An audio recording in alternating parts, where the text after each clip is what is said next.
si ku saabsan in hubka waxa baabi'iya la isu adeegsado.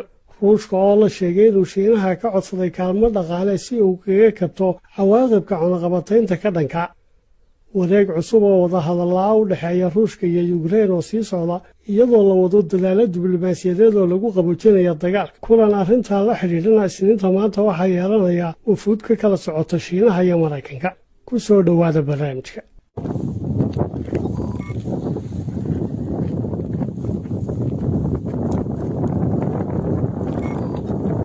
mas-uuliyiin ka tirsan madaxtooyada Ukraine ayaa habeenkii xalay ee Isniintu soo gelisay waxay sheegeen in magaalada Kiev ee caasimadda ahi ay haatan ku jirto marxalad u dhiganta go'doon.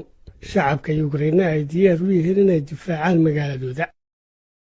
generaalka howlgabka ee reer Urdun Faiz Duweri oo telefishinka Al Jazeera wax ka weydiiyey marxaladda noocaas ee caasimadda Ukraine gashay iyo haddii go'doominta Ruushku qaadanayso xilli dheer ayaa waxa uu sheegay in ugu horreynba ay caasimaddu ka duwan tahay meelaha kale oo ay tahay bartii kalsoonida waddanka iyo hoggaaminta iyadoo ay ku sugan yihiin madaxdii siyaasadeed iyo kuwii ciidan. colaadeeduna ay ka duwanaanayso kuwa magaalooyinka kale gaar ahaan marka loo eego badanay ku nool dabeecaddeeda juquraafiyadeed ee markii horeba caasimadda looga dhigay iyo qiimaheeda istaraatiijiyadeed.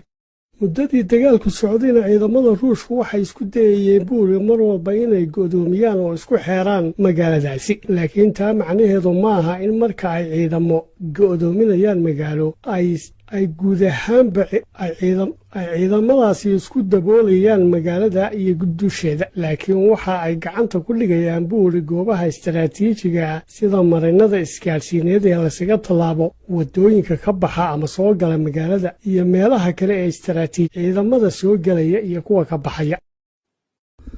waana xilli ay soo baxayaan eedeymo hawada la isu marinayo oo ku saabsan suurtagalnimada in dagaalka Ukraine loo isticmaalo hubka waxbaabiya. la taliyaha amniga qaranka Maraykanka Jake Sullivan ayaa axaddii waxa uu sheegay in Ruushku isku dayayaan inay isticmaalaan hubka mamnuuca.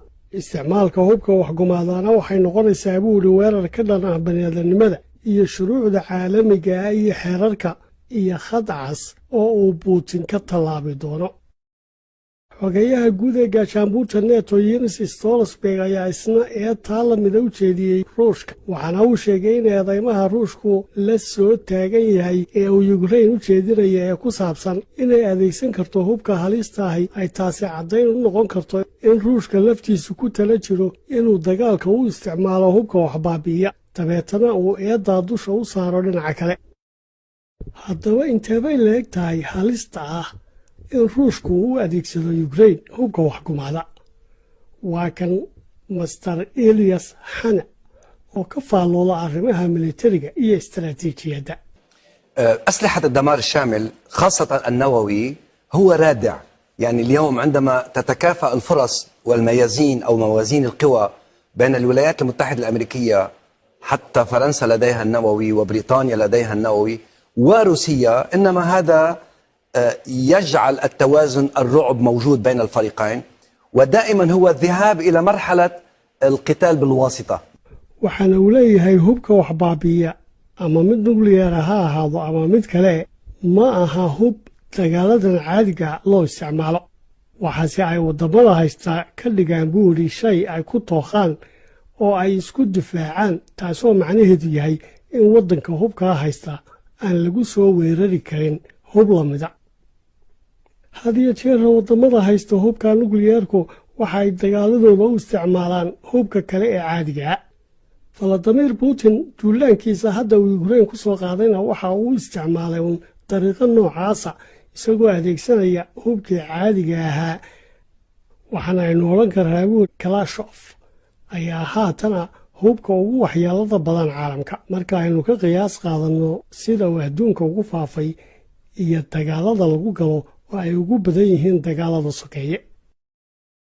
dhanka hubka biolojiga isagoo ka hadlayay waxa uu yidhi ma muuqato calaamado muujinaya in ciidamada Ruushku ay adeegsanayaan hubka biolojiga, laakiin cid kastoo isticmaalaysa hubka biolojiga iyo ka kale wax baabiya waxaa caddayn u ah buu yidhi hubka, agabka, gaadiidka, dharka ciidamadu gashan yihiin iyo dhammaan waxay adeegsanayaan kuwaasoo aan ahayn kuwa ay haatan ciidamada ruushku xidhan yihiin.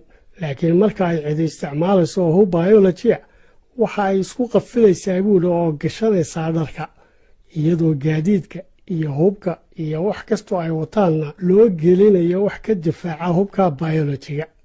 arrimahaasina ma muuqdaan oo kama dhex muuqdaan, waana xilli ay socdaan dadaalo diblomaasiyadeed oo heer gobol iyo heer caalami ah oo lagu raadinayo waddo lagaga baxo colaadda ruushku ku qaaday Ukraine, iyadoo waftiyada Moscow iyo Kiev ay yeesheen wadahadal cusub Axaddii, kaasoo ruushku sheegay in horumar weyn laga gaadhay, halka Shiinaha iyo Maraykankuna ay magaalada Roma ku qabanayaan shir lagaga hadlayo ama kulan lagaga hadlayo xiisadda taagan iyo arrimo kale oo caalami ah.